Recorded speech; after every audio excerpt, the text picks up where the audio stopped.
What if the collapse of our civilization isn't tomorrow, but now, and you're already part of it?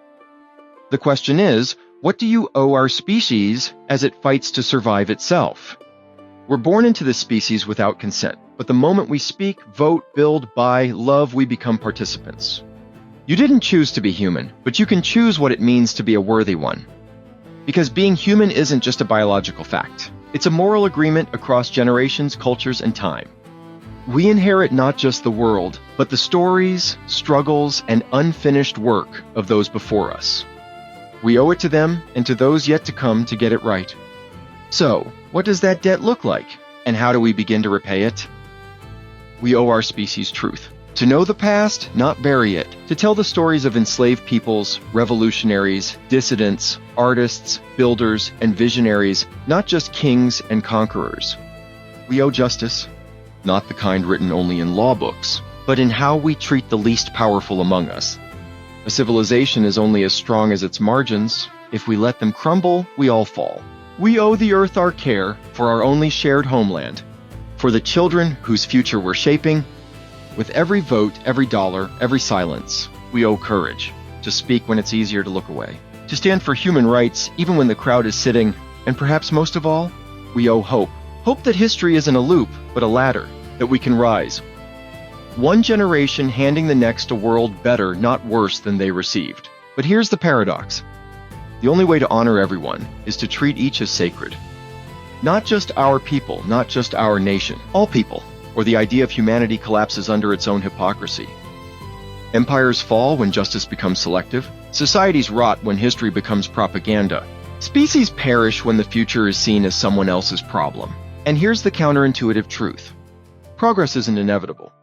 We assume the arc of history bends toward justice, but only because people grabbed it with bloodied hands and pulled. Some will ask, do we really owe anything at all? But indifference is still a choice, and history judges it just the same. Imagine this. A Roman senator walks into the forum, debating whether freedom or order is nobler. A Cherokee elder weaves stories into a child's ears, hoping memory outlives the colonizers. A Jewish philosopher in a Nazi-occupied village hides her manuscripts underground. A woman in Iran burns her hijab. A teenage coder in Kenya builds climate models on a cracked screen. They're all asking the same question. Will the future remember me? Will it be better because of me? What do we owe them?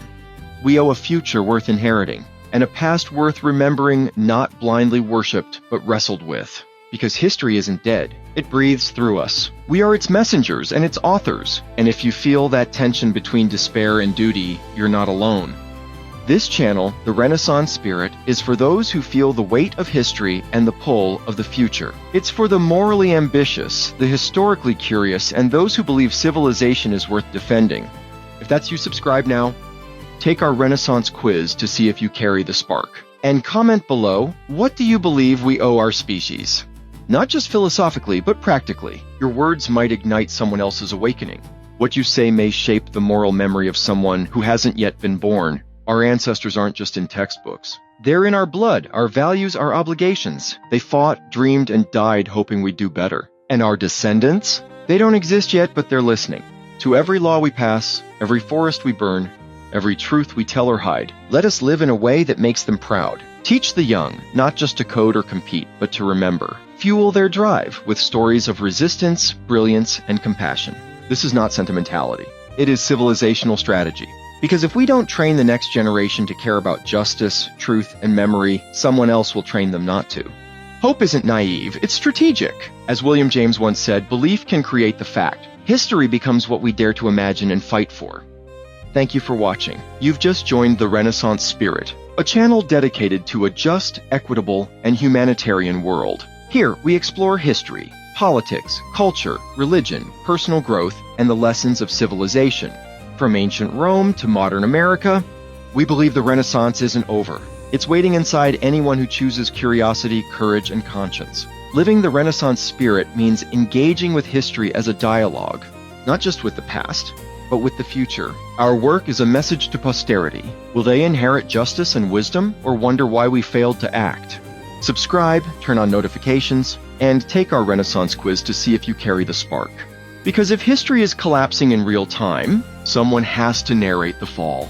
and plant the seeds of what comes after. Live the Renaissance spirit. History has not died, only our understanding of it.